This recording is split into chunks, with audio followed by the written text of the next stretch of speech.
Hey guys, Steve Washington here. So I'm here today to respond actually to one of the viewers' questions. They asked a question in response to buying a property subject to or buying a property with owner financing. The question was, where do you find these deals? Like, how do you find them? Where do I go to look to find them? So forth.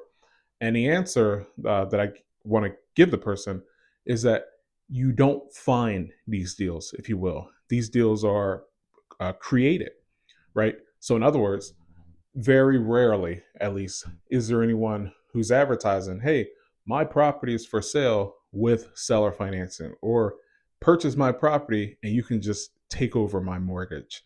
What ends up happening is that as a real estate investor, real estate professional, we will do some form of marketing to these people. It can be in a form of a postcard or a letter, or maybe some people use like Google ads, Facebook ads, those little online sponsored thumbnails you see, and so forth. And they will ultimately advertising that they're investors. That in a form of when we send letters, we advertise that we're investors. We're looking to purchase properties in your area, and just seeing if the person wants to sell. And it's when we talk to them, or they call us, or refer to us, whatever the case is, at that point, we talk about what their situation is, why they're looking to sell, see if they're a good fit for us. A good fit for us usually means somebody who's looking for, again, either they have a problem that they're looking for us to solve or make easier for them, or they're just looking for speed and convenience. Meaning, some people don't like the idea of listing with a realtor. Some people have had bad experiences listing with a realtor. Some people feel like it'll just take a lot of time. Some people are on a time crunch. It just depends on the situation.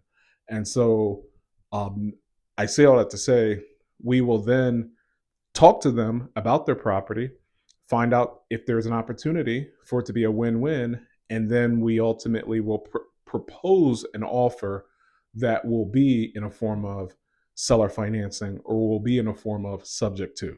So I'll give you guys one good example. We had a property that we were buying in the mountains area of Pennsylvania.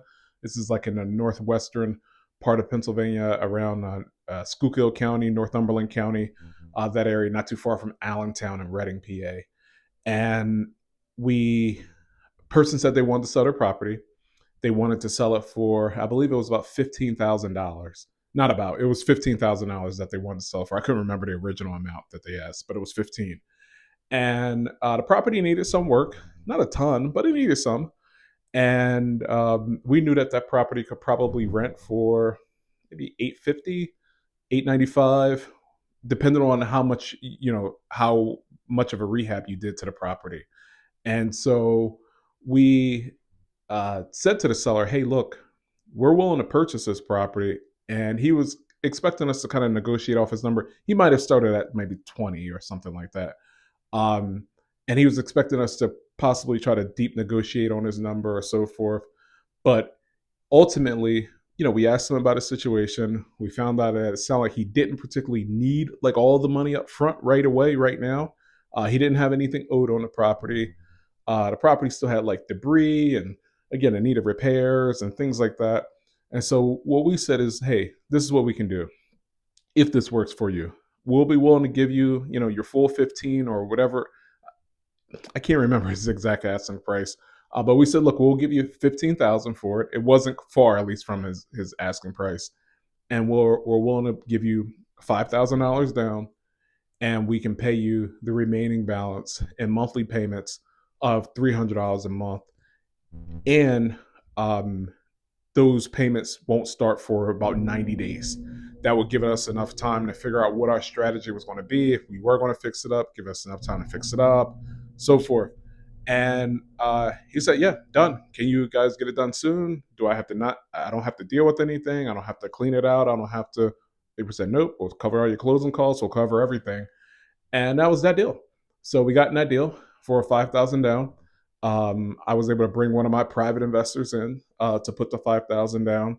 One of my private investors, they just have like uh, a lot of our private investors, they will utilize their 401ks, or like their IRA.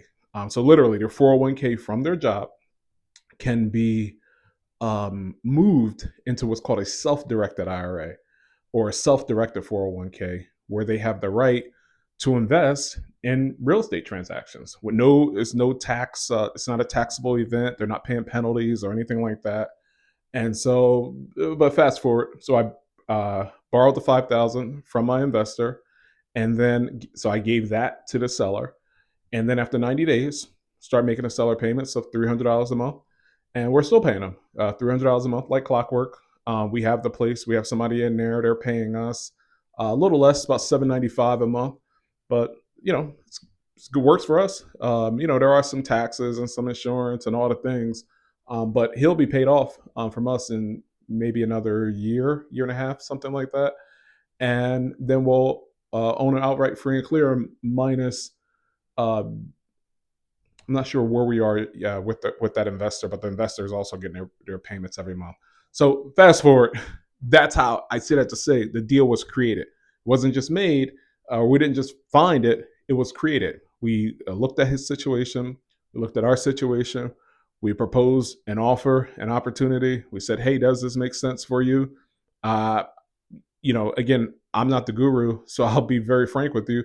Most of the offers that we propose to people, at least on a first go round, it doesn't necessarily make sense. And again, no problem with that. If they have a better offer, a better opportunity, they should take it. But if they don't, or if they feel like this is a match, then they should consider us. And this was one of the guys that considered us. And not only did he consider us on that one, he actually ended up selling us another property that belonged to a family member of his. And so, this was maybe a year later. It pays to do right, right? So, we made him his payments on time every time, nice and easy and clean. So he knew that we were legit, knew we were good for it. So we actually ended up being able to do two transactions with him. Hopefully there'll be more. So that's more or less the end of the story. Creative finance deals are not um, you can't find them. They're not typically found, they're created. That's the whole purpose of this. As much creativity as you have will determine your capacity to get that. Yeah, if you guys want some more creative finance case studies, be happy to share with you. Just let me know. So again, if you like this information and you want to be notified of it, if you feel like it's valuable, you'll need to subscribe. This is definitely my pitch at like, subscribe, all the things. So have a great day, guys, and be blessed.